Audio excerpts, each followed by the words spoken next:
McDonald's exists for two reasons, okay? It's for drunk people and it's for children, all right? That's what this thing is. You know, you're in your car, your kids won't shut the hell up, you go to the drive-thru. You go to the drive-thru, you get a couple of poison burgers, you throw it down their throats, their little systems can't handle it. They start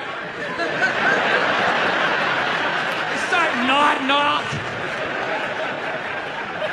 And you're up front, you're bigger, you can handle a bigger dose of poison, you know what I mean?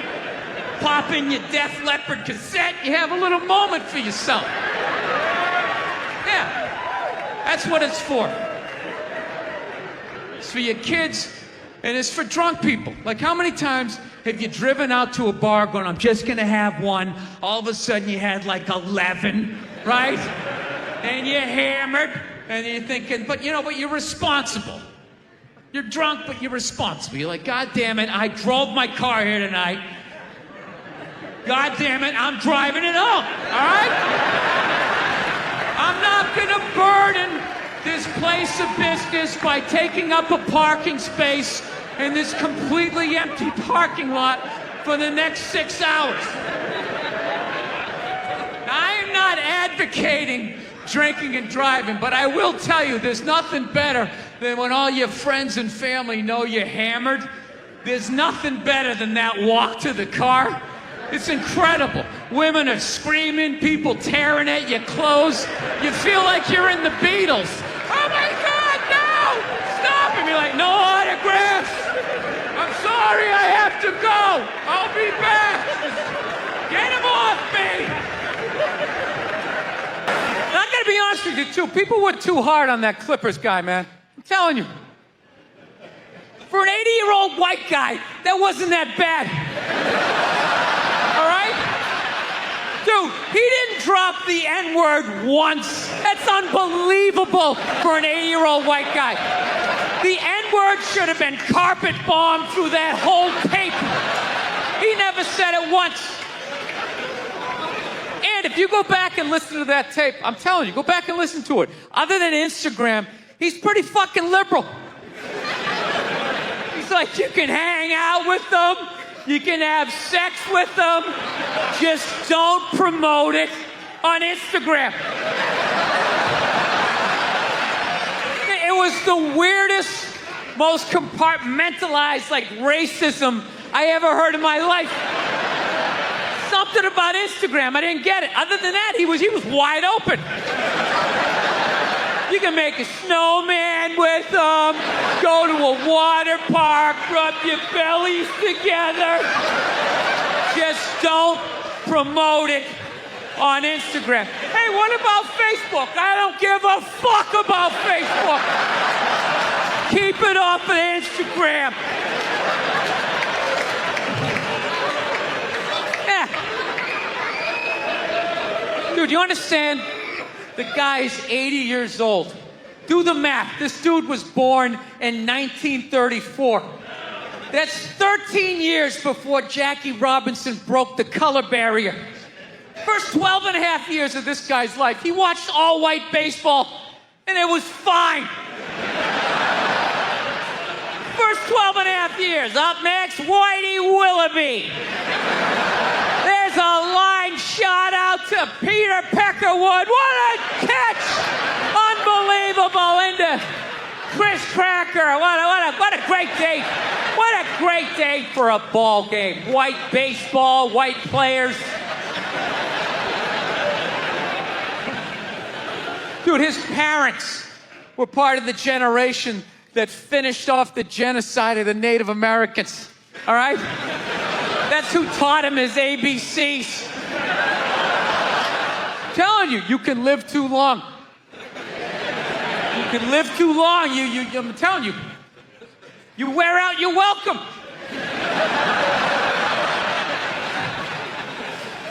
I swear to God, this fucking guy, I bet in the 1940s he was considered like a hippie. You know? Just walking around, hey, you can hang out with them. You can have sex with them, man, you know? His dad's getting all pissed off. Let me tell you something, see? You stay with your own. Hey, you stay with your own.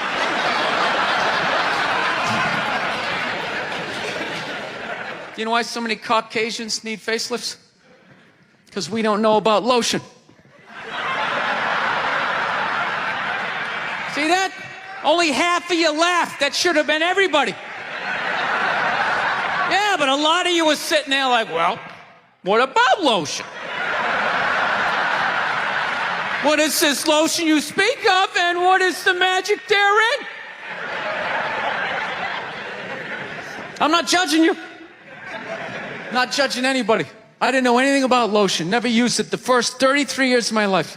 Never used it. Till one night I was going out with this black girl, right?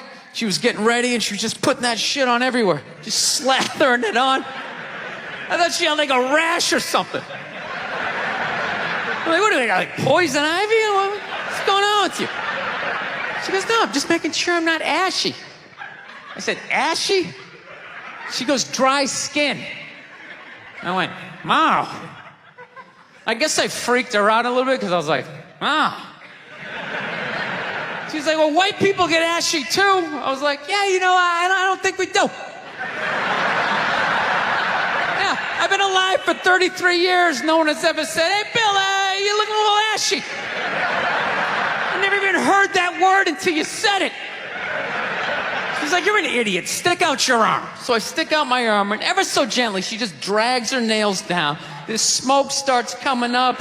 It's like pastry flakes flying off, track marks. She's signing her name. She's like, you see that? She goes, that's ashy. You're ashy? Freaked me out. I'm like, holy shit, I'm ashy. I didn't know anything about it. All I knew was that I always got itchy in the winter. Couldn't figure it out. Always got itchy in the winter. What the fuck do I get itchy? I thought it meant the bath towel was dirty. That's what I thought. And I would change it out and put a fresh one. Now I'm going to be okay. Take a shower, dry off, fucking itching again. God damn it, I hate the winter. See that? That's why you got to hang out with everybody. Yeah. There's too much information in the world, and every group of people misses a little bit. White people totally missed the lotion seminar at some point in history. I don't know if it's because we can't see it. You know? Black people get ashy. It looks like they leaned up against a chalkboard or something. You know? They can see it. They miss it. Their friends help them out. Like, look at your ashy motherfucking elbow. What is wrong with you? Right? I want to get a gun. I do. I really do. I never had that feeling before till I moved out to Los Angeles. This city just messes with your mind, you know? It's overpopulated, technically doesn't have a water supply, right? The dollar's crashing. Shit keeps you up at night. You're just thinking, what am I gonna do when the zombies come? Right? Start reading up on shit. Get some powdered food. Plant some zucchini. Get a windmill. Right? And that's all well and good. But if you don't know how to fight, all you're doing is gathering supplies for the toughest guy in the block. Right? Just thinking about that. What am I going to do? Some dude turns me upside down, starts shaking the gold coins out of my pockets. I gotta get a gun. So I'm on the road, right? I'm in Reno. Great gun town. So I go down to their little gun store, right? Come walking in, there's some redneck there. I'm like, hey man, I want to get a gun. He's like, I hear you. What you looking for? What you want? Mossberg, over under, 357 Magnum, right? Starts rattling off all this gibberish, right? I don't know shit. I'm trying to play it off. I feel like a bitch because I don't know anything about guns. So I was like, what do I do here? Hell, I'm going to go with honesty. I go, look, dude, I don't know anything about guns. They terrify me, but I'm worried about the zombies. All right? Dude's just like, you need a shotgun. You need a shotgun, man. It's got a good spread. It's easy to load, doesn't have a lot of working parts, got a good spread. He kept saying that. It's got a good spread. I'm like, what does that mean? He goes, well, it means you ain't got to be that accurate. It's got a good spread. Further away you are, the more shit you hit. Got a good spread. In fact, you got a problem over here, you ain't even got to look. You just turn, wow, that's it. You ain't got a problem over here anymore. Anything that was even remotely a problem ain't there anymore. Trust me. And then these people here, they saw what you just did here. You ain't got a problem here either. Feel me? 90 degrees taken care of right there. One shot. These people get smart, flip it over. Wow, that's it. It's got a good spread.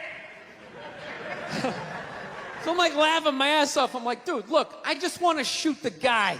I don't have to do a bunch of drywall work, you know? Reframe my diploma, get my parakeet another friend, you know? I just want to shoot the guy. So I'm like, you know, how about one of these pistols? So he does like that classic, like that redneck trailing off thing, like, you want a pistol? Go ahead, get a pistol. What do I know? I've just been here 20 years. Get a shot in one, right? So I was like, dude, what's wrong with getting a pistol? He goes, I'll tell you what, buddy. Because life ain't a movie. You feel me? I'm like, no. Can you please stop speaking in these backwoods riddles? Can you just say what you're saying? I told you I don't know shit about guns. Come on, do me a solid here. He goes, well, look, you ever watch a movie? Guy go, blah, blah, blah. He kills 3 people. Real life, man, you miss all the fucking time.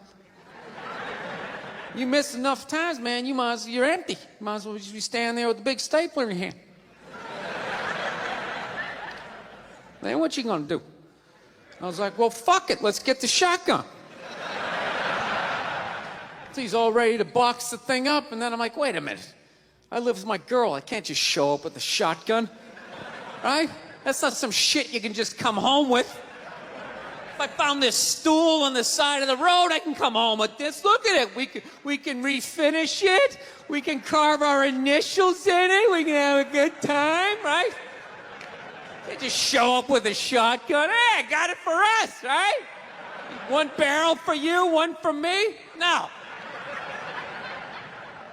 So she kiboshes the whole thing. Till the other night, somebody broke into our car sitting in the driveway. Starts fucking with her head, right? So she starts reading up on guns, you know? She's reading too much, because now she wants to get one, but she's just like, well, I heard you got to keep the bullets in the safe, keep the stock in the garage. And then what? Then what? I run around the house and assemble it? There's some dudes chasing me with an axe? You know? Are you even thinking this thing through, sweetheart? Running around. Where's the scope? It's in the living room. He's in the living room. No, we're getting this thing. I want that fucking thing loaded right on the bedroom wall. Right there. I'll put that thing on my jam sleeves. Just like that. There's no other point. That's funny, though, when you talk about getting a gun, you know? People, like, they either totally for it or completely against it. You know, they either go nuts and start screaming, right? Or they start throwing out those stats. Yeah, actually, you increase your chances of getting shot by 80% the second you get a gun in the house. Really? What, because I'm going to load it and shower with it? Like, The fuck? I know it's dangerous. You get a pool in your backyard, you immediately increase your odds of drowning in your backyard, right? You couldn't do that before, now you step on a rake, in you go. No, I'm telling you, I don't buy in any of that shit.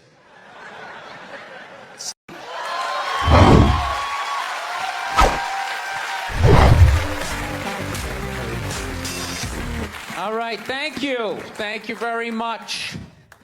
I here from Los Angeles. I live in Hollywood. There's a ton of plastic surgery out there.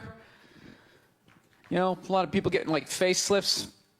I don't know if you guys have those up here. You know, those awful ones where people start to look like, you know, little Filipino, you know. You got a little Filipino? Yeah, 52-year-old white guy. Yeah, that's how. Why would you get a facelift?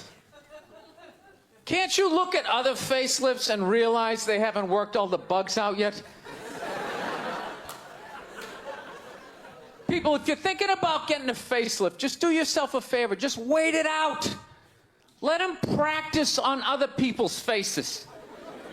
You know, didn't we learn anything with hair plugs?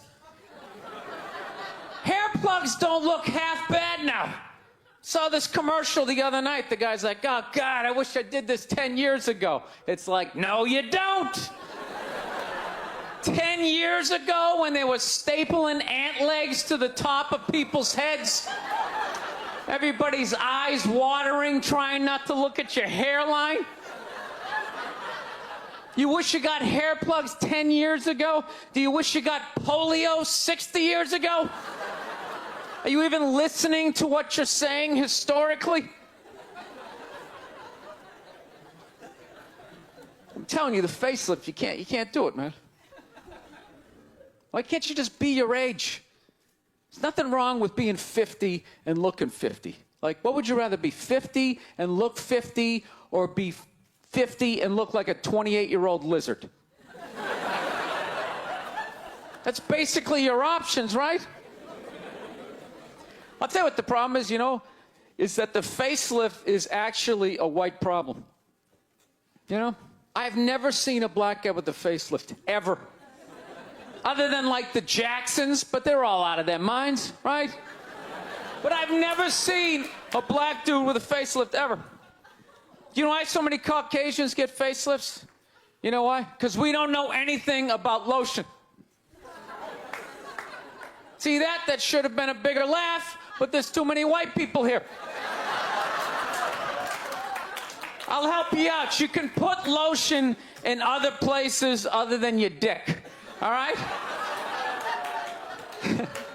If you ever wondered why your dick looks brand new, but your face, you're starting to look like an aging pirate, because you need to increase the circumference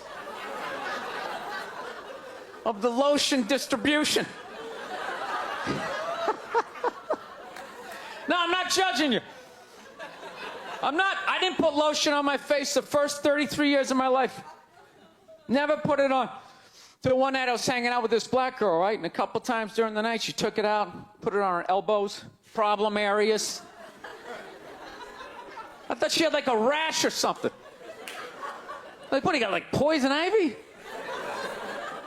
She goes, no, you get like a little ashy. I went, ashy? She goes, dry skin. I went, oh. I guess that kind of offended her. It's like, oh. She's like, well, white people get ashy too. I was like, yeah, you know, I don't think we do. I've been alive for 33 years. No one has ever said, hey, Bill, you're looking a little ashy. I never even heard that word until you said it. She's like, you're an idiot. Stick out your arm. So I stick out my arm. She just goes, it's like pastry flakes flying off. Track marks. She's like, you see that? That's ashy. I was, oh, all right. Thought I just got itchy in the winter. See, that's why you got to hang out with everybody. Right there. Oh, there's too much. Seriously. There's too much information in the world. And every group of people misses just a little bit. Like, white people totally missed the lotion seminar. I don't know where we were on that one. We missed that shit the way black people missed the whole register your weapons summit, right? Just never got, really? You're gonna groan that? I'm the only guy who's seen 17 rappers get busted for that shit? Every time I see it, it just blows my mind. It's like, what, do you just want to make an album over the phone? Why would you do that? Is that like the new auto-tune? No, it breaks my heart. Every time I see it, I just think, God, if he just had one white friend. One white friend in his entourage. The dude would have been standing there all dried out, itching like, dude, is that thing registered? Dude, are you serious? That's like 3 to 5 mandatory. Get that the fuck out of there. So, thank you.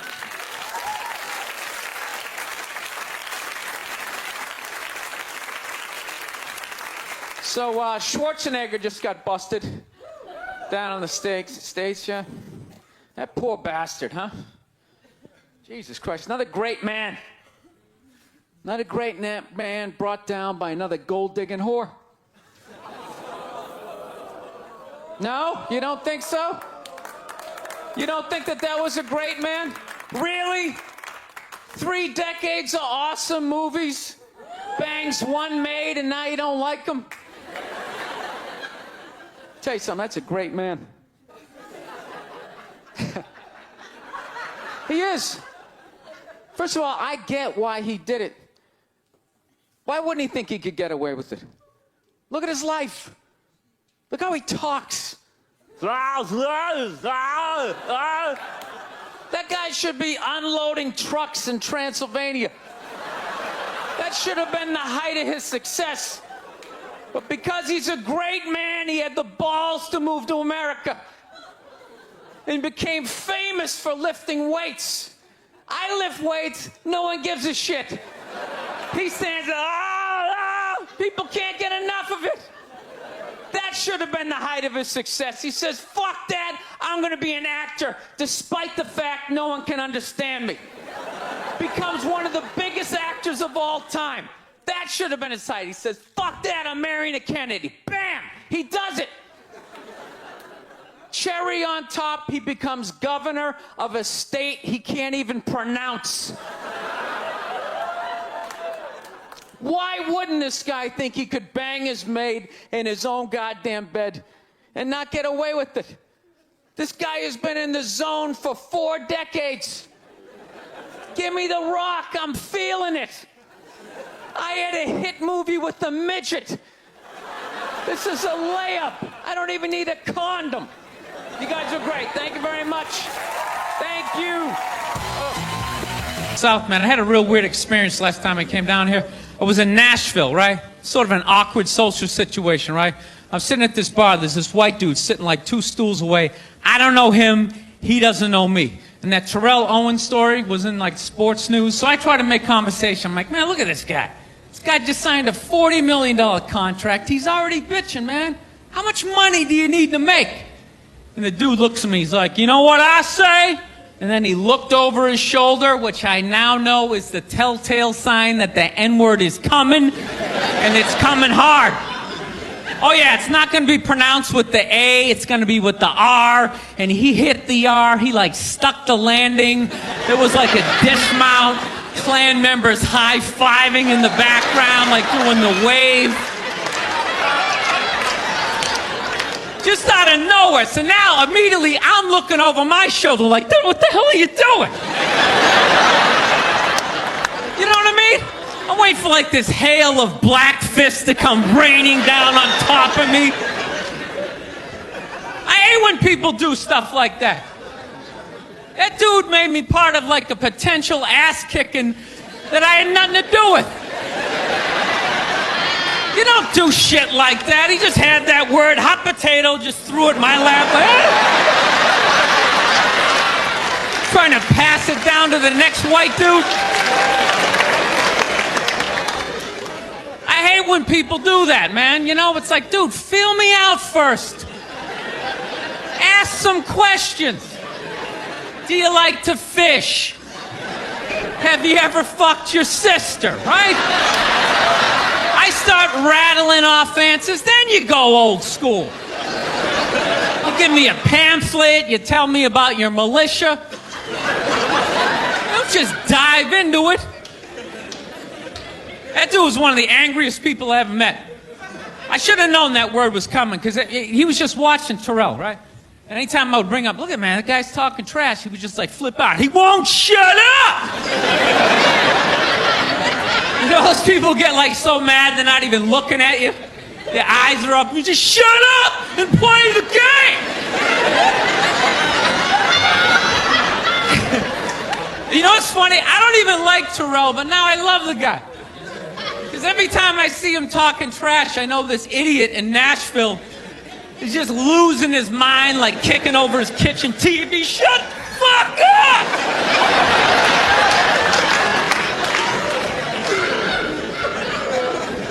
I like violence, man. I am. Not like when it happens to me or if I see it live. I like watching it on TV, you know? Watching people, you know, get attacked by animals. Just get blasted in the face or something, you know? Like, I'm a huge sports fan. You know my favorite, like, moment of, like, the last year was in sports? That Detroit Piston, Indiana Pacer, bench climber and brawl. Wasn't that great? That was one of the greatest things I've ever seen. I was so confused when I watched ESPN that day. They were like, that was absolutely disgraceful. Basketball fans, they just must be... I'm sitting there looking like, I'm a basketball fan. I loved it. I thoroughly enjoyed watching out-of-shape civilians get the shit kicked out of them by professional athletes. It was fascinating. And I think as sports fans, we kind of had it coming, right? Because how many times you gone to a game, right? You got a little too drunk, you started screaming at some dude on the field who could clearly kick the shit out of you, right? If you saw him in the parking lot, you'd be like, hey, can you sign my stamp collection? I think you're awesome. You get in the game, you're all drunk, you're like, you suck, buddy! You're a piece of shit! And they're always calling him up, come on up here! No, come on up here! Well, they came up there. They did, and they kicked the shit out of everybody. It was great. It was like a cartoon. You're like beating up whole rows of people at once, like... I loved every second. I love how Ron Artest punched the wrong guy. Wasn't that great? He taught that dude a valuable lesson in life. When shit goes down, you don't just stand there like you're watching a movie like, wow, it's coming right at me. Must be in 3D or something. That was a 5'6", 110-pound white dude had an angry 6'10" black dude running right at him. That had to have been in his top 3 nightmares all time. Right behind getting his dick cut off and being lit on fire. And he just stood there. He's like trying to explain himself. Well, I still have the liquid in my cup, so there's no way I could have... It's an idiot. No, I took mushrooms back in February for the first time ever. You know?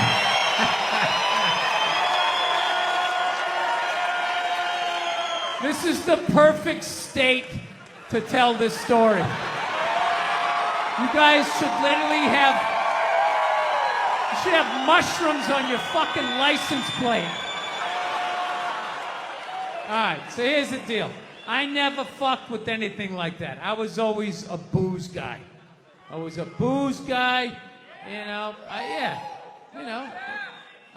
relax everybody. I always get nervous when I get white guys going like, yeah, all right, woo, build the wall, okay, I'm fucking around, relax.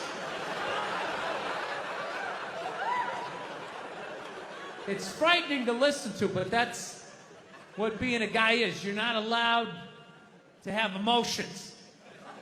So that's all of that shit comes out when you drink. Do something dumb so I don't feel stupid.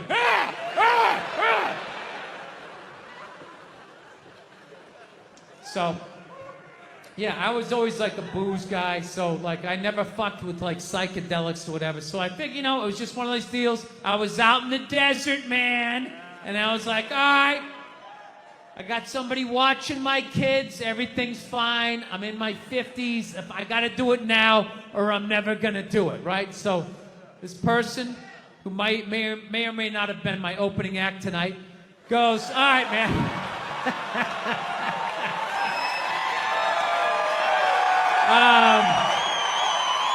He's a good man. He says to me, he goes, all right. He goes, okay, just take like, it's always just like, all right. So, like, how fucked up do you want to get, all right? And there's always like a square, and it's like, okay, don't eat the whole square. Just like bite one corner, lick the other one, and then rub the other one and let it absorb in your face or whatever. So I'm like, all right. He goes, how far into it do you want to go? I go, I just want to trip a little bit, nothing fucking crazy. So he goes, fine. So I eat just a little bit. So I get a little nauseous or whatever. At first it feels like I ate some weed, but then all of a sudden, like I notice shit that's not alive looks like it's breathing, right? Like the refrigerator looked like it just did a lap around the house. It's kind of... Nothing threatening, you know? It's just like, you know, it needed it, you know? TV started getting bigger. It's looking like it's gonna fall on me, all right? And I was doing fine. I was fine. I was like, I know that TV's not getting bigger. And if it is, I don't give a shit. Go ahead. Spill that pixelation all over me. I don't give a fuck. I know I'm tripping. I'm having fun. I'm giggling. I'm laughing at shit. I'm putting things together, right? And everything is fucking great. And all of a sudden, about an hour in, all of a sudden, this profound sense of loneliness and not feeling loved just washed over me. Yeah, and I was just like, I fucking knew it. We realized that, I don't know, we always fight about the television, so I'm like, well, what about documentaries? Why don't we just tape something we both like? We both love documentaries. They're fun, right? You watch them, you learn something, you repeat it at a party, people think you read. So I tape, you know, first one I tape is on Elvis Presley. So I sit down and I'm watching this documentary as a white dude, which is what I am. I'm looking out my white head, watching this white shit. It's coming back into my white eyes, getting whiter by the fucking second. Right? Now my wife, on the other hand, she's black, right? So she starts watching this shit as a black person, right? And she's seeing all the racism, obviously, that I'm seeing, but she was catching all this subtle shit that I was too white to see, but I knew I was missing it, because I just kept hearing her huffing and puffing, just sitting next to me being like, and I'm just sitting there like, okay, somebody did something. I don't know what just happened, but I don't think that was good.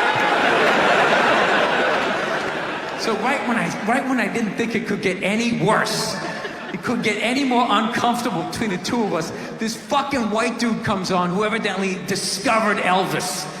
And he's like 190 years old, and he comes out, starts talking. He's just like, well, basically, I was looking for a white boy that could take the down and dirty, nasty blues and combine it with the pristine, angelic sounds of bluegrass. Yeah, that's what he was doing. He was subtly putting black shit down here while he was propping up the white shit. You know, the down and dirty, daddy not sticking around, drug-infested neighborhood blues with the Jesus as white as me, hair the color of the sun, angelic bluegrass playing music, right? So at this point, my wife has like fucking steam coming out of her ears. So I make a judgment call. I just fucking shut it off, right? And she looks at me, she's like, why did you shut that off? Why did you shut it off? I was like, because you're about 3 minutes away from yelling at me like I produced this music. Mustard, he had like a moment of honesty. They were like, why can't you guys win a game? He's like, oh, you know, I don't know, the offense isn't getting it done, you know, defense, you know, too slow, and it just run out. Tell me, we gotta get some more black guys in this team, because I'm telling you, it's not. And immediately, everybody's like, what? So I'm on the road, right? I'm in Reno, great gun town. So I go down to their little gun store, right? Come walking in, there's some redneck there. I'm like, hey man, I want to get a gun. He's like, I hear you. What you looking for? What you want? Mossberg? Over under 357 Magnum, right? Starts rattling off all this gibberish, right? I don't know shit. I'm trying to play it off. I feel like a bitch because I don't know anything about guns. So I was like, what do I do here? Hell, I'm gonna go with honesty. I go, look, dude, I don't know anything about guns. They terrify me, but I'm worried about the zombies. All right? Dude's just like, you need a shotgun. You need a shotgun, man. It's got a good spread. It's easy to load, doesn't have a lot of working parts, got a good spread. He kept saying that. It's got a good spread. I'm like, what does that mean? He goes, well, it means you ain't got to be that accurate. It's got a good spread. Further away you are, the more shit you hit. Got a good spread. In fact, you got a problem over here, you ain't even got to look. You just turn, wow, that's it. You ain't got a problem over here anymore. Anything that was even remotely a problem ain't there anymore. Trust me. And then these people here, they saw what you just did here. You ain't got a problem here either. You know what I mean? 90 degrees taken care of right there. One shot. These people get smart, flip it over. Wow, that's it. It's got a good spread.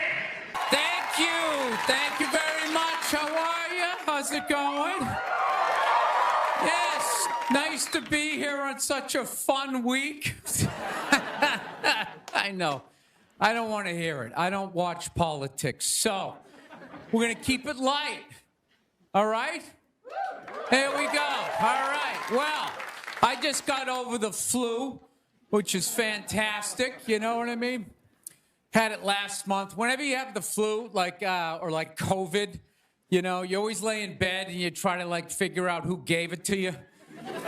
You know, just going through this Rolodex of people that coughed on you, sniffled near you, walked by an Asian or something. You tried to fight it. They say on the internet, that's where all the disease comes from. I know who gave it to me. I sat next to a shoeless cowboy on an airplane. Guy had no socks or shoes on the whole flight. The whole flight, I'm sitting there looking at his dirty Jesus feet. And all I'm thinking is the next pandemic is growing in the bottom of his feet. And all I'm going to be is the next, patient number 2, whatever the next disease is, So I'll tell you what kills me is I looked at the guy and all I'm thinking is, you know what? God made that guy. And he keeps making that guy. Like one mouth-breathing moron after another. Yet we still go to church on Sunday, and what do? We praise him. When is the constructive criticism coming? Dude, when's the last time you made a Gandhi? Somebody empathetic, So, my problem is I didn't get the flu shot, I'm old school. I kind of still do the vaccine thing, I know some people like it, some people don't, I don't know. It's a weird thing, though. If you get it, what do? You side with the evil pharmaceutical companies. If you don't, then you're aligned with people who don't wear shoes on an airplane. All right, let's get to what you all want to talk about. All right, ladies, you're 0-2 against this guy. 0-2. All right, but you learn more from your losses than your wins. So, let's get into the game tape. All right, ladies, enough with the pantsuit. Okay, it's not working. Stop trying to have respect for yourselves. You don't win the office. On policy, You gotta whore it up a little. I'm not saying go full Hooters, but find the happy medium between Applebee's and your dad didn't stick around. All right? You all know how to get a free drink. Okay? And I know a lot of ugly women, feminists, don't want to hear this message. But just tease him a little bit. Make a farmer feel like he's got a shot. Swing a state over a little bit. I'll be honest with you, I am so psyched that this stupid election is finally over. It took forever. Yeah. Everybody knew who they were voting for 4 years ago. And then they just drag you through a year and a half of this stuff. Who was sitting there watching the debate, still not decided? two of the most polar opposite people ever.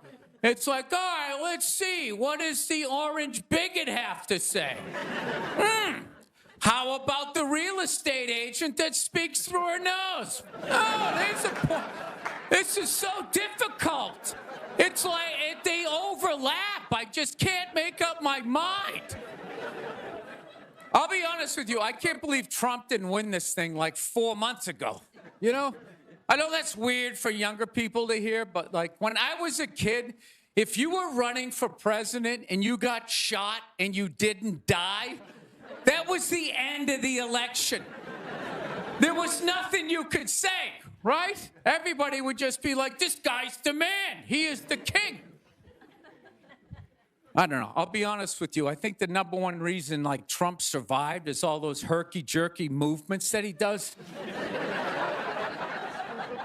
You just can't like nail the guy down. I gotta be honest, the guy is a lunatic. I mean, he literally got shot and immediately jumped back up and started yelling in the direction the bullets were coming from, unarmed. That's not a sane human being. I would have been on the ground crying in the fetal position, like, all right, give me the truck. I don't want this job anymore. Just tell her she won. Tell her she won. But Trump's got all those weird, coming out. I think the guy couldn't get like a bead on him, And like right as he pulled the trigger, like Trump was just like, and Sleepy Joe, and the bullet went by his head.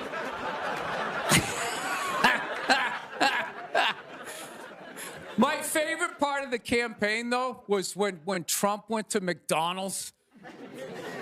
Wasn't that amazing? That's the only time I've ever seen that guy truly happy. Like, he was glowing. When he got behind the counter, it was like he was behind stage at like Springsteen or something. He's like, oh my God, this is like where they make the French fries. And he was sticking a couple of extra in one. He goes, hey, whoever gets this one's gonna be excited. It's like, oh my God, was that empathy of the people, Donald? It's like when the Grinch came down the hill, bringing the toys back, and his heart got a little bigger. All right, we'll end on something nice here. I fell asleep the other night. You ever fall asleep like watching TV? You like leave it on, and you wake up at 3 in the morning, and whatever you're watching makes you feel like you're still dreaming. Yeah, I woke up at 3 in the morning. I swear to God, Shaquille O'Neal was selling me printer ink.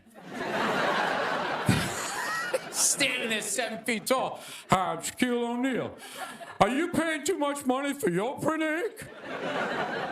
Every day, people come up to me and they say, I'm paying too much money for my printer. He's holding a printer. It's like the size of a cell phone. People come up to me. I'm paying too much money. And I'm like, well, I have the solution. Dude, is there no end to that guy's credibility? I thought when he was selling Buicks, that was the end of it. It's laying in that little car, the mid-sized Buick Century. This is the most comfortable car I have ever been in. He's got one foot out one window, the other foot out the other. If I was regular size, this is the car I would buy. It blows my mind. Doesn't he even have like $1 billion at this point? It's like, why are you still working? Take a weekend off, you 9-foot whore. Give somebody else a chance.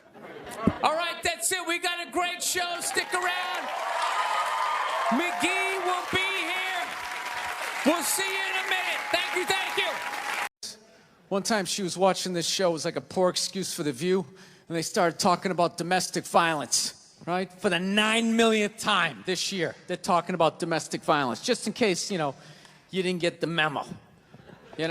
Evidently, just some people didn't get it. It's not okay to slam your wife's head into the cupboard drawers because she didn't dry the can opener off properly, It's gonna fucking rust, right? How do you not know not to do that shit? Do they really have to keep talking about it? It's like wife beaters watching. Oh, fuck! Ah! Now I get it. Ups a daisy, sweetheart. Here we go. There you go. Oh.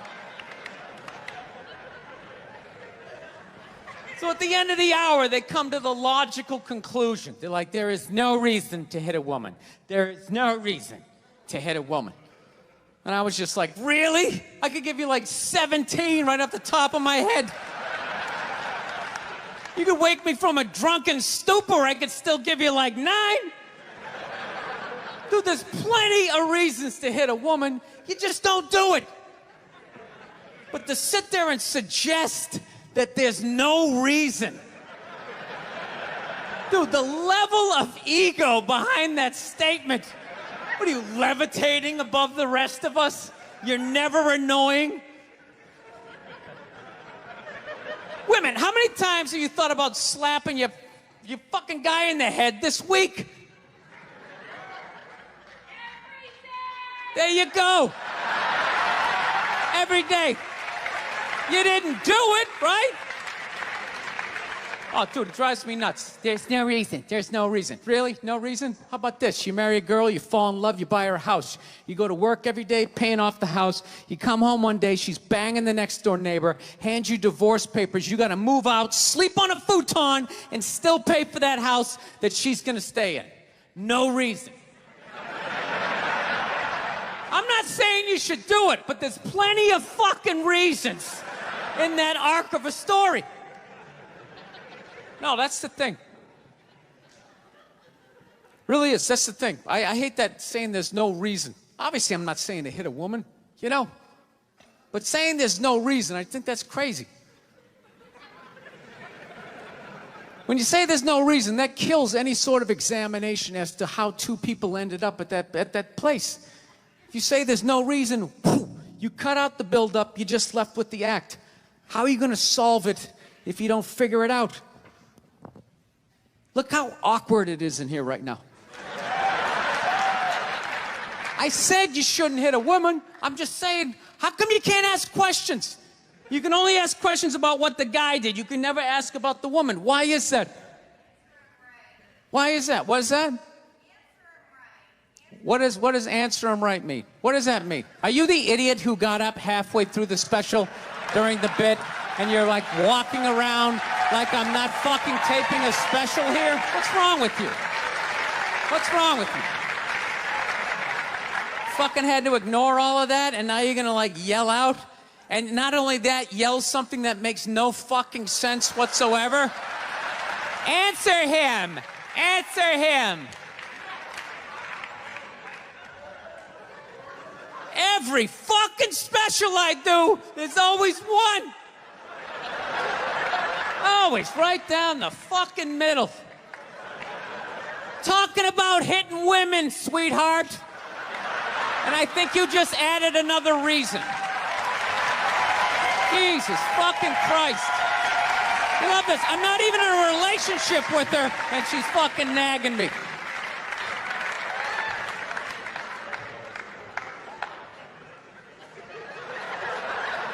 Fucking unbelievable.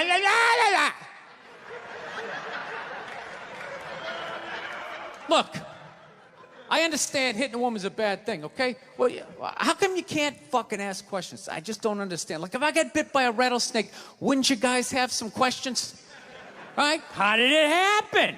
Did you not see it? Were you fucking with it? How did this snake get so mad it almost killed you? Firemen put out a fire, they don't just drive away afterwards, they sift through the debris. How did it start? Here's an oily rag, right? Look, I realize I'm coming off pretty ignorant right about now. I realize that. Let me extend an olive branch then, okay? I realize that there's some animal guys out there, okay? Horrible guys, you know, have a rough day at the factory, come home, tuna casserole, and just start swinging, all right? I'm not trying to say that those people don't exist. I realize they exist. They should be buried underneath the prison, okay? So if I can admit that, ladies, can you at least admit that every ass kicking doesn't just fall out of the fucking sky? Really? Even hockey has 2 minutes for instigating, right? They understand that some back and forth happened before that shit, you know?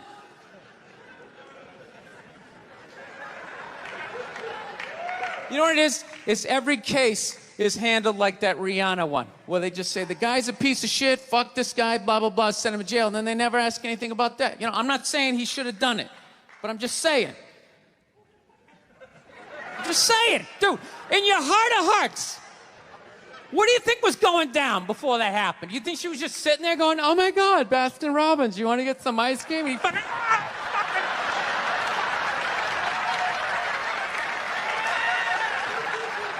know?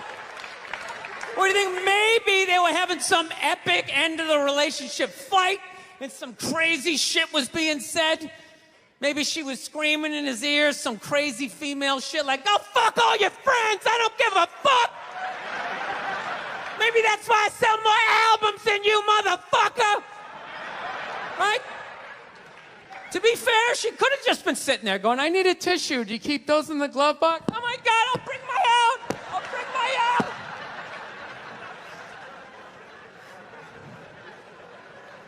Now, fuck that, because you know what it is? They never address how women argue, which I think is a core of a lot of that shit. You know? And I got to tell you something, man. Like, I never knew how women argued. But after 20 years of losing every significant battle in a relationship, I finally figured out how they argued. I'm going to tell you something. I'm starting to turn this franchise around. I have begun a winning tradition. This is how they argue, as far as I can tell. All right? If they're right, they argue the point. And they stay on point and make sure you stay on point until you're down on your knees, apologizing, begging for forgiveness. All right? No problem with that. Totally respect it. But here's the thing. If they're wrong, they go rogue. They go off-road. They start thinking of shit you're sensitive about. Maybe you don't get along with your dad. And in their head, they just start concocting this evil statement. Totally designed, this desperate Hail Mary attempt to make you so fucking mad, you just call him a cunt. That's what it is. And cunt trumps all the bullshit they did to start the argument. Now it's not about that. Well, that's no reason to call me a cunt. And then that's it. You're in this room now, right? And they won't hook up with you for a couple of days. Who cares? Who cares? You rub one out. Rub one out like a man. It's the champagne of victory.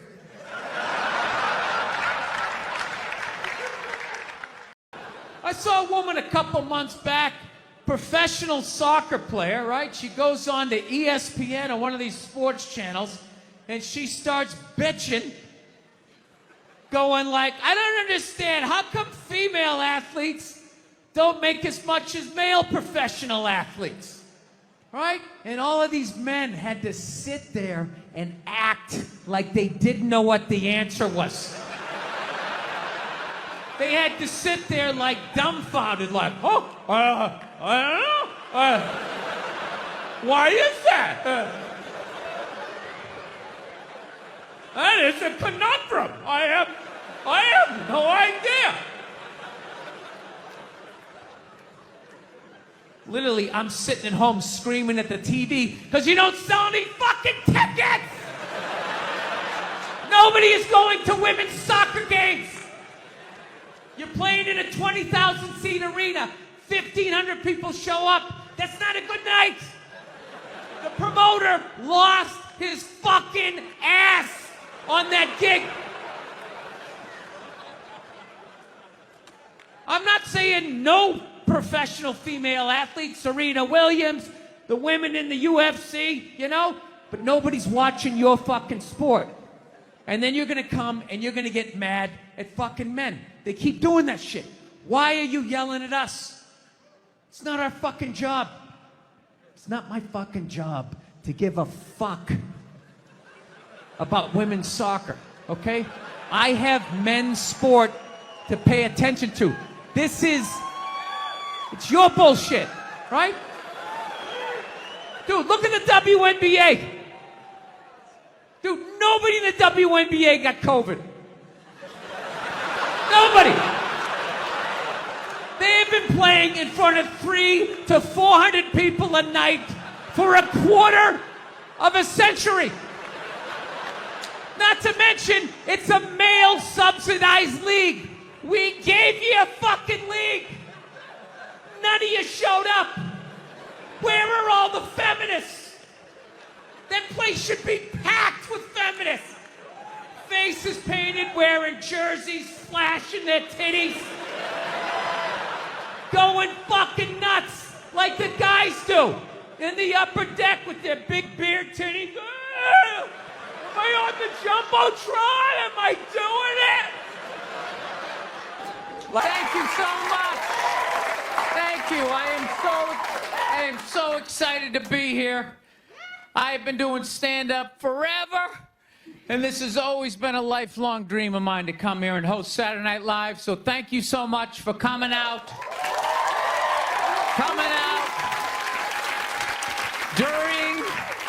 During these difficult times, you guys all look like surgeons with your masks on. Makes me feel comfortable that you're wearing masks. I like people who wear masks. That's good. You're listening to the eggheads, the people we all cheated off of in high school, right? Keep listening to them. And then if you don't wear a mask, that doesn't bug me either, right? Take out your grandparents, you know? Take out your weak cousin with the asthma. I don't care. It's your decision. There's too many people. It's a dream come true. If you're that dumb and you want to kill your own family members, by all means do it. Stops you from reproducing. It's literally a dream come true. And speaking of dreams come true, did you see Rick Moranis got sucker punched on the Upper West Side? New York is back, baby! New York is back! Yes!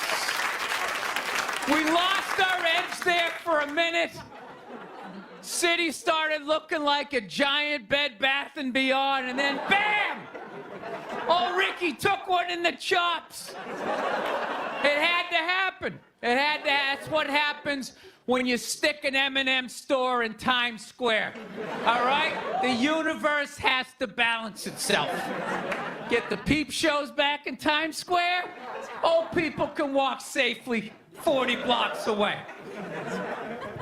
I don't know. I'll probably get canceled for doing that joke. You know, how stupid is that cancel thing? They're literally running out of people to cancel. They're going after dead people now. They're trying to cancel John Wayne. It's like, yeah, dude, God did that 40 years ago.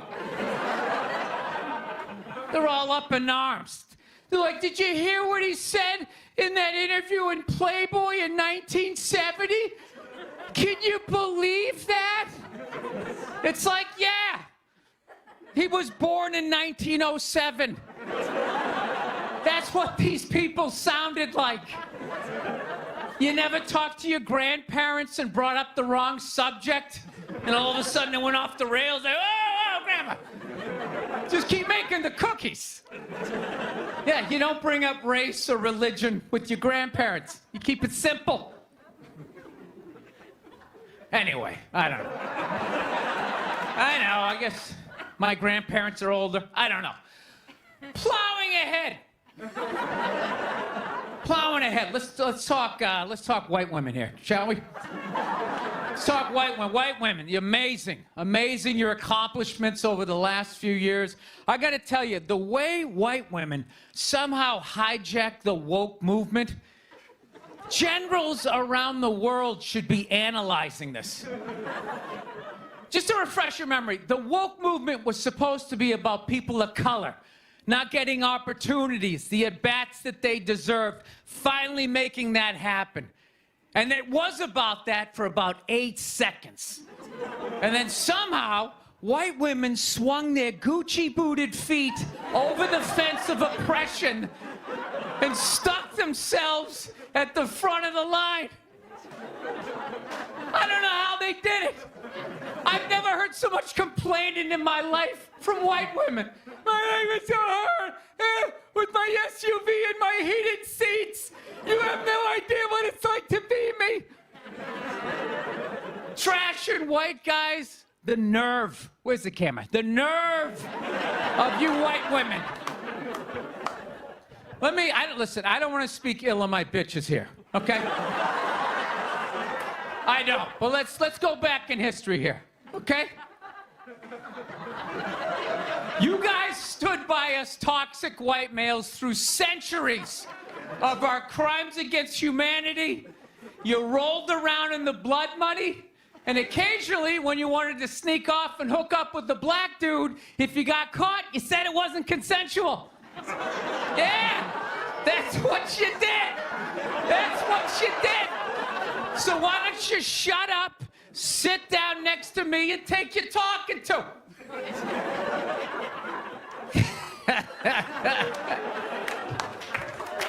Thank you. So, I haven't been in New York for about a year. You know, I was here last year. I was shooting a movie. Had a great time with Judd Apatow, Pete Davidson, and all the guys. Yeah, had a great time. And I hadn't been here in like 13 years, and I immediately noticed how extra crowded the city was. And I was getting all claustrophobic. I'm like, what's going on? How much of people not using safe sex and making all these babies, you know? So I finally walked up to this old New York door guy, and I was just like, dude, what's going on? What's with all these people here? And he was just like, oh, no, don't worry. He goes, it's June. He goes, it's Pride Month. And I'm like, what's that? You know, I'm 52. I never heard of it, right? Didn't have that when I was a kid. He goes, oh, it's Gay Pride Month. And I was just like, oh. Dude, you know when you're just like stuck in the Matrix and you just can't, everything's just pressed up, you can't see anything, and then somebody gives you that little nugget of information that just pulls it back? It's like, why is it so crowded? It's Gay Pride Month. Ah, tank tops. 0% body fat. 2 guys kissing. Rainbow flags. Ah! I didn't know that. That's what I learned. The month of June is Gay Pride Month. That's a little long, don't you think? For a group of people that were never enslaved. How did they get all of June? Dude, black people were actually enslaved. They get February. They get 28 days of overcast weather. Sun goes down at 4 in the afternoon. Everybody's shivering. Nobody wants to go on the parade. Look, yeah. How about you hook them up with July? These are equator people. Give them the sun for 31 days. There's gay black people. They could celebrate from June 1st, June 31st, 61 days of celebrating. All right, that's all my time. We got a great show for you guys, everybody. Jack White is here. It's gonna be amazing. Please stick around. We'll be right back. All those feminists are full of shit, because I'm gonna tell you right now, someday there's gonna be the first woman president. All right? Which means you don't even know what her fucking platform is, and you automatically cheered. It's got the same genitalia. Fucking, I'm telling you, they're not smart people. Feminists, they're not as smart as they're coming off. I'm telling you. Someday, there's gonna be... By the way, this is gonna be my last show ever, by the time this fucking thing comes out. Someday, there's gonna be the first female president, which means there's gonna be the first male first lady. All right? And you wait, you fucking wait The first time that dude opens his mouth about some political shit, you watch all these feminists throwing me. You shut the fuck up! You shut the fuck up! It is her time now. It is her time. She was elected, not you. Go pick out some plates, bitch. You are the first lady.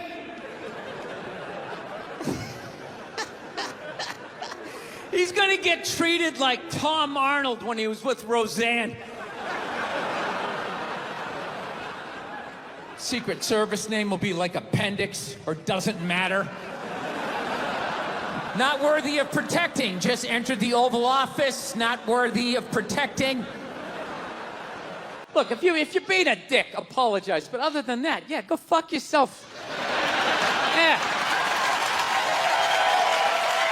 Everybody getting in trouble. Like a bunch of children. I was doing a gig in Dallas and some waitress wrote on a piece of chalkboard. She goes, "We like our beer the way we like our violence. Domestic." All right? Yeah, I gotta tell you something. That's a great fucking joke. There is zero fat on that. You need every word of that joke. You take one word out, it doesn't work. It's a perfect joke. So whatever, nobody gives a shit. One person comes in, they don't like it. They ask the manager to take it down. He's just like, hey, you know, that's our sense of humor here. You know, have a beer, go fuck yourself. That's what we're doing.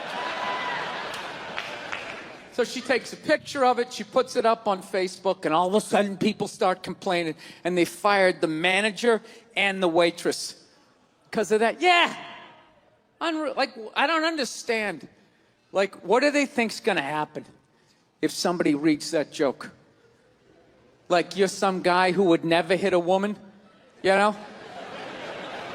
Would never hit a woman. You can't hit women. You can't. You honestly cannot. You ever see how they fall? They fall like toddlers, you know? It's like they never fell in their life. They never put their hands out. It's horrific to watch. You can't hit them, right? So what are you telling me? You're telling me someone who never hit a woman is gonna come walking in, read that joke, you know, just be like, wait a minute.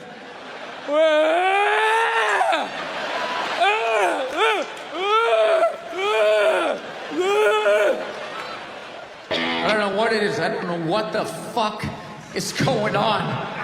But I think white women started it. It's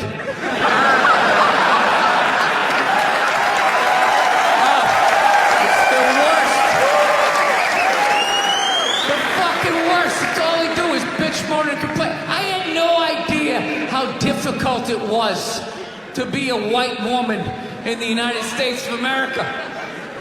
Evidently, it's really difficult.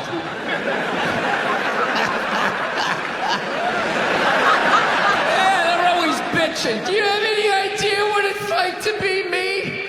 Well, I imagine it would be slightly less awesome than my life.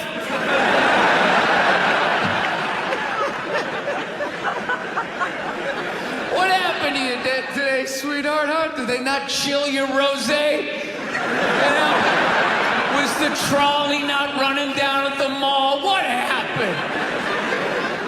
No, it's unreal. I'm really fucking annoyed how white women have the fucking balls to throw my white privilege in my face. You know?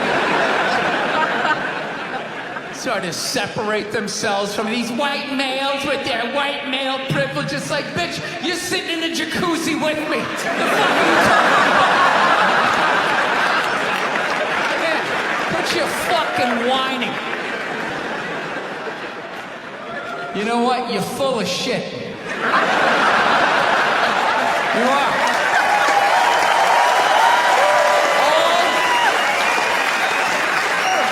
All those feminists are full of shit. Because I'm going to tell you right now, someday, there's gonna be the first woman president. All right? Which means you don't even know what her fucking platform is, and you automatically cheer. It's got the same genitalia. Fucking, I'm telling you, they're not not smart people. Feminists, they're not as smart as they're coming off. I'm telling you. Someday, there's gonna be... By the way, this is gonna be my last show ever. By the time this fucking thing comes out. Someday, there's gonna be the first female president, which means there's gonna be the first male first lady. Right? And you wait. You fucking wait. The first time that dude opens his mouth about some political shit, you watch all these feminists throwing me. You shut the fuck up! You shut the fuck up! It is her time now. It is her time. She was elected, not you. Go pick out some plates, bitch. You are the first lady.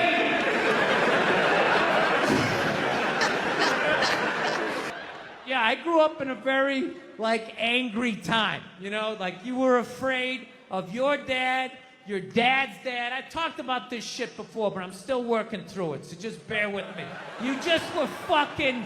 Yeah, I love seeing kids nowadays loving their dad. Dad, what's good? Want to go play, Dad? Let's go ride bikes, Dad! Dad! Yeah, when I was a kid, I was like, Dad, fuck, Dad! Fuck! Run! Open a window! Mom, what did you see in that? Fucking lunatic, right? It was absolute fucking lunacy. And not just my house. I love my parents, but it was just the time. Everybody was fucking crazy. You were afraid, and people could put their hands on you, and other people's dads could hit you, and then you come home, oh, what the fuck did you do? I'll fucking hit you first. I'm just nuts. Teachers would grab you, dig their nails into your fucking neck. She'd come home. Well, she wouldn't have done that unless something fucking happened, right? It was all of that shit. Yeah, me and my siblings, we all beat the shit out of each other, you know? And then we all teased the dog, and the dog bit all of us, and we never got rid of the dog. One time the dog bit me in the face.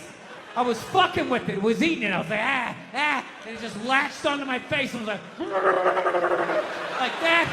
My dad had to stitch me up and everything. We still didn't get rid of the dog, you know? He's a good dog. He had a moment. Jesus Christ. Well, Jesus Christ, you shouldn't have put your goddamn face down there near the fucking dog there, right?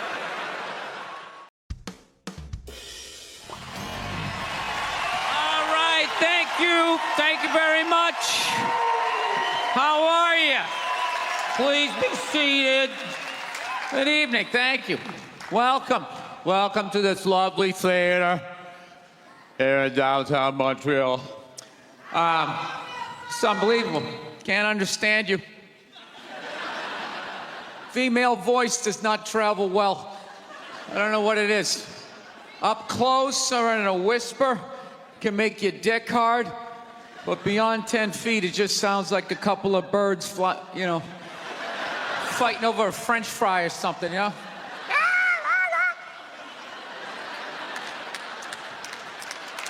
There you go. That's how we start. Somebody's coming out of the gate. I'm sick of Obama's wife. Yeah. Just running her. This isn't some Democrat, Republican shit. This is just in general. Just running her yap. It's just like, shut up. You know? You weren't elected. You know, your husband isn't running a lemonade stand. He's running the country. No, generally speaking, first ladies, they've been out of line for a good 25, 30 years. They think for some reason that their husband has the job, that now they should be chiming in like they know some shit. You know? Dude, if you had a leak at your house and you called the plumber, and the plumber comes in and he starts fixing it, what would you do if 5 seconds later his wife, who isn't a plumber, comes walking in? Well, I think we should run it over here. It's like, shut up. Just because you're fucking the plumber doesn't mean you understand plumbing. Okay? No. This is all like my fears, because they're trying to tell us down south here that like they're starting to like gear up for Hillary Clinton to be running for president, saying like, I think that would be a good thing. Yeah, people clapping. What is that based on? Based on what? I don't get how she became a senator. That's shocking to you? She went from never holding political office to immediately being a senator. Why? Because she was fucking the president? Should Tom Brady's wife be the next quarterback of the Rams? Does he have some sort of magical powers? Like, you suck at sports? I couldn't throw it all, and then he fucked me, and I just picked up this ball, and I was just lacing it in there. It was incredible.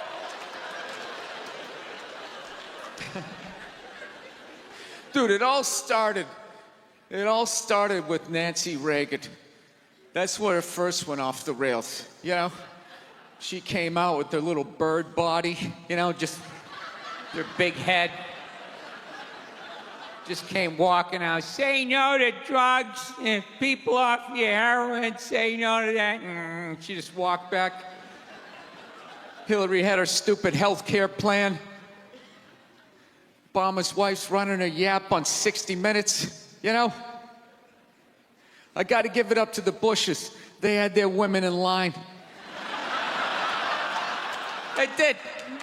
Barbara never said shit. She smiled every once in a while. She threw something in there. George W.'s wife, I don't even know her name. Stu was in office for 8 years. I don't even know her fucking name. What's it, like Beth or Paige or something like that? He had her on lockdown. Going out there tonight, I'm giving a speech. And when I say something and they laugh, you're gonna nod. You're gonna smile, and you're gonna nod that head.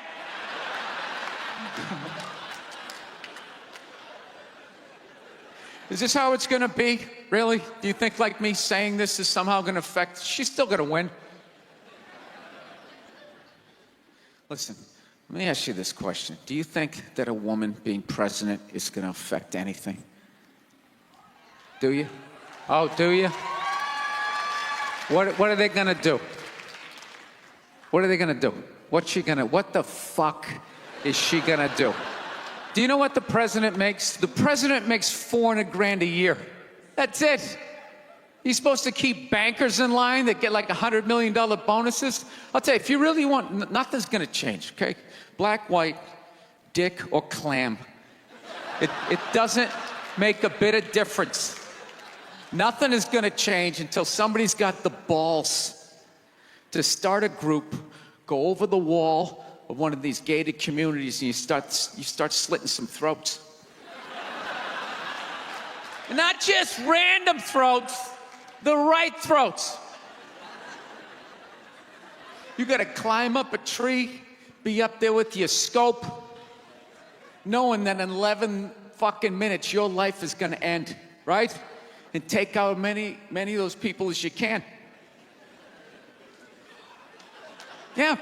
Other than that, it's just gonna be a pair of tits saying the same shit to you. I'm staying in a hotel, everybody.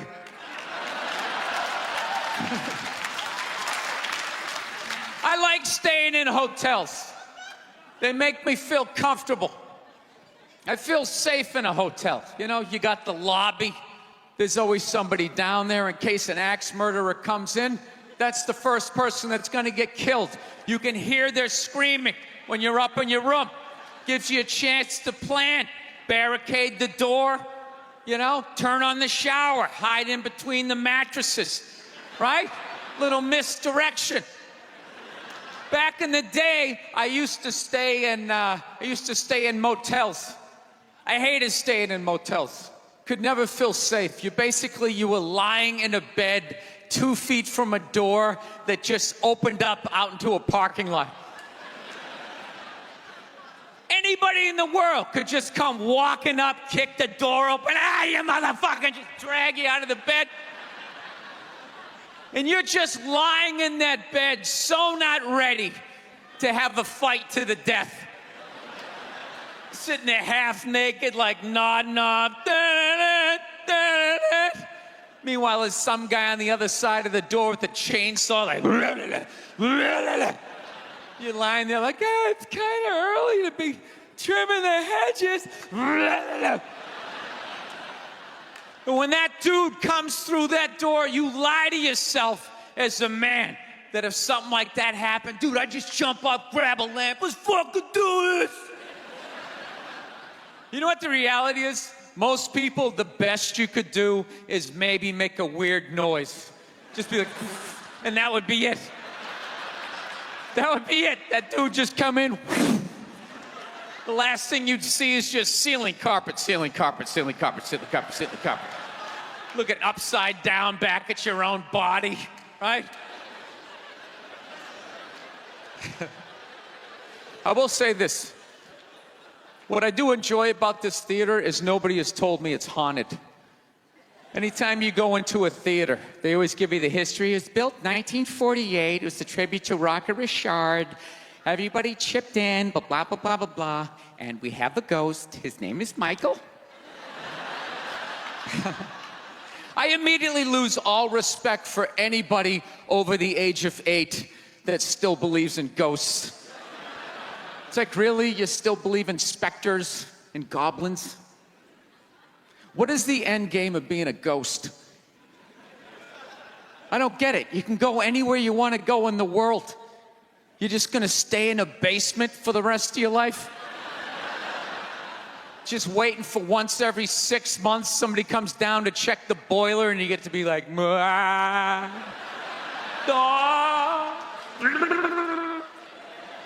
wouldn't you go somewhere? Dude, I'd fly right to Washington, D.C., fly right into the CIA building, just start sitting in on meetings. Like, these guys are out of their fucking minds. Fly to the Super Bowl, go right into the huddle. I always wondered what they talked about. I live this fucking isolated life, man. I go on the road, I'm in green rooms, and I just fucking, I'm just by myself all the time. You slowly go fucking crazy. I did a gig recently. I was in Ireland, and I was in the green room by myself, and I went to turn on the light. It was one of those pull switches, and it wound up around itself, looked like a little noose, and I immediately just thought, what if I just stuck my head in there and just turn the lights out, literally and figuratively. Was not thinking about killing myself at all the second I thought, hey, what if I just fucking did that? And then I looked in the mirror, I caught my eye, and we both laughed.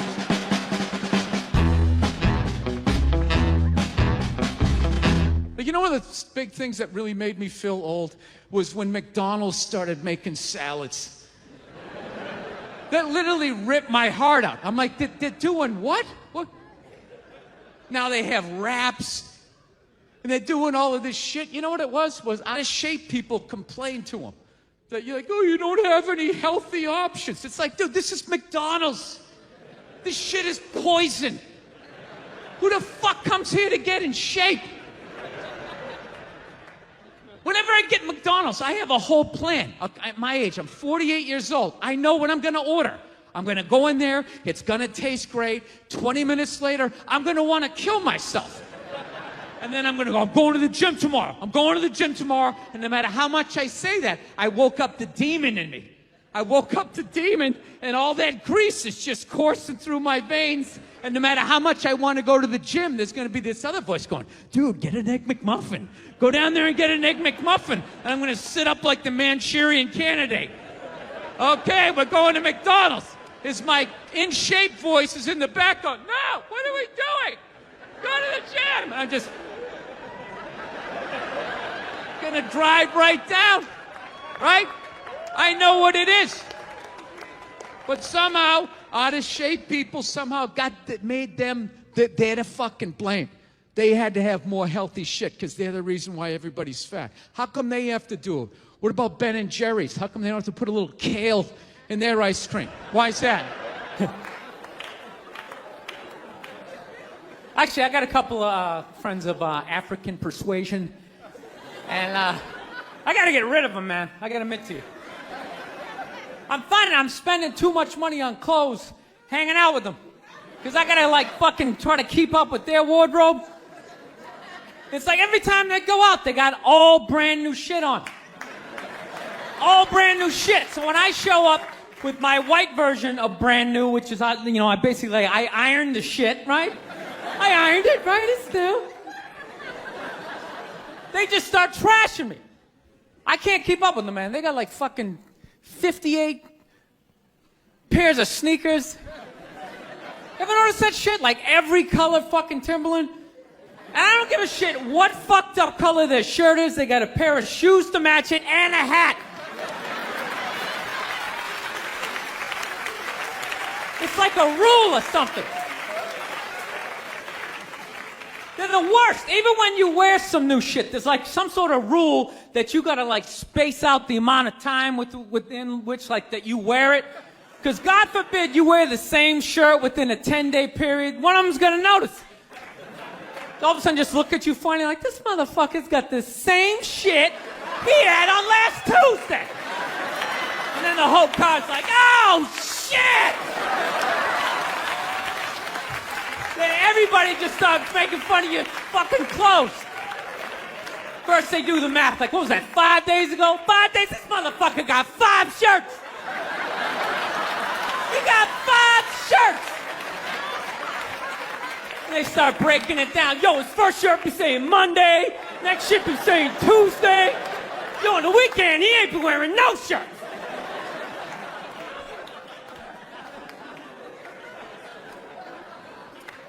I'll tell you, it's actually funny. You know what? That's actually how I judge black guys now.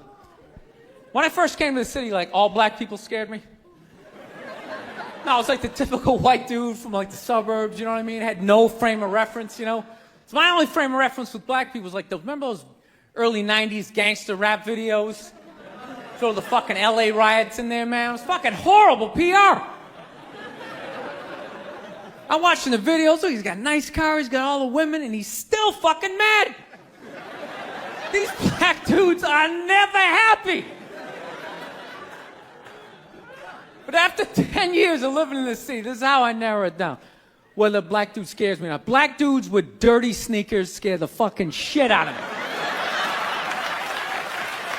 No.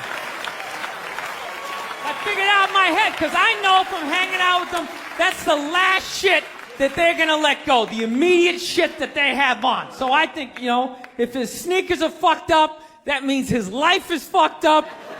Every time he leaves his building, the whole neighborhood, oh, shit!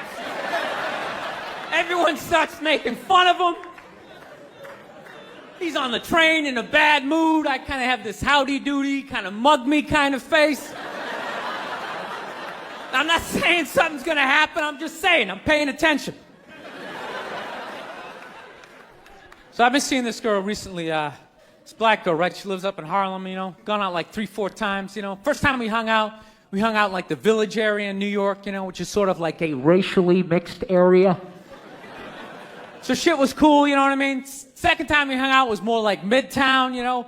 Then the third time, she called me at like 3:30 in the morning, and she wanted me to come up to her apartment, right? So it's 3:30 in the morning, she lives in Harlem, I look how I look, so it's a fucking situation.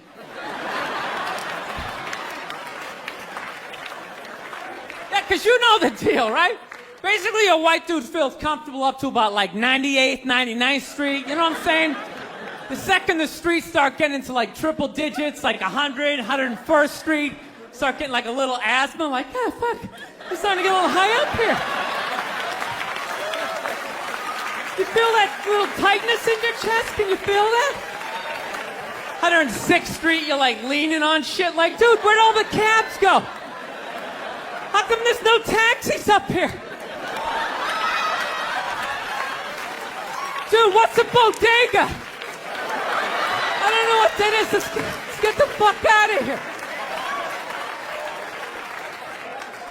So I'm praying to God she's gonna tell me to take the subway, get off at like 105th Street, 103rd, you know, which is like the first stop in Harlem where I can still look over my shoulder and see like all the white people like disappearing over the horizon, you know?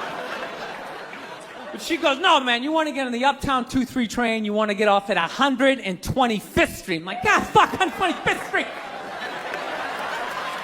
Jesus Christ, that's like right in the middle of everything. I'm going to be surrounded on all four sides. I can't fucking do this.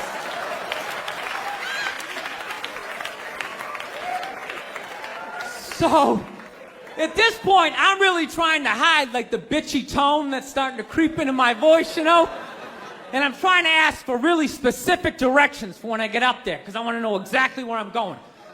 So she starts naming the streets I have to go down, and every other street up there is named after like a black leader, you know? She's like, make a left on Adam Clayton, take a right on Frederick Douglass. I'm like, God, fuck Adam Clayton. Yo, dude, go on the internet, look up Adam Clayton. Did he kill a bunch of white people during the slave revolt? Dude, I ain't going up there till I know what Adam Clayton did. Fuck this shit. So at this point, I'm really having a battle with myself. Because I'm thinking I can't do this, right? I'm like, I can't do this, but my dick's going, no, come on, man, we can do this, all right? Just relax. Pull yourself together and get on the goddamn train, right? So as always, I listen to my dick. Oh yeah, I get on the train. By the time I get up there, it's like 5 or 4 in the morning, right? I'm staying on like Malcolm X and like Danny Glover or some shit, right? I don't even know where the hell I'm at. When I see the street I want to go up, I want to go up St. Nick. I can literally see her apartment building, but there's like 5 or 6 black dudes standing right on the corner, right where I want to walk by. So I'm like, fuck! Felt like I was on like some reality show at that point, like some sort of like white guy survivor. It was ridiculous. So I'm thinking, I gotta walk right by these guys, right? You know what's funny? I think that they were actually more surprised to see me than I was scared, you know? And I was really, really scared, you know, but I'm also really, really white, you know? Like shockingly Caucasian. You know what I mean? Like if you're not ready for me, I can like surprise you. No, especially if you live up there. You've probably seen a white person for hours, possibly days. So when I show up, it's almost like magical, like a leprechaun came out of nowhere, you know? Felt like I should have had like a little pot of gold, like a rainbow behind me. Top of the morning to you, latte. Kind of dance my way past them.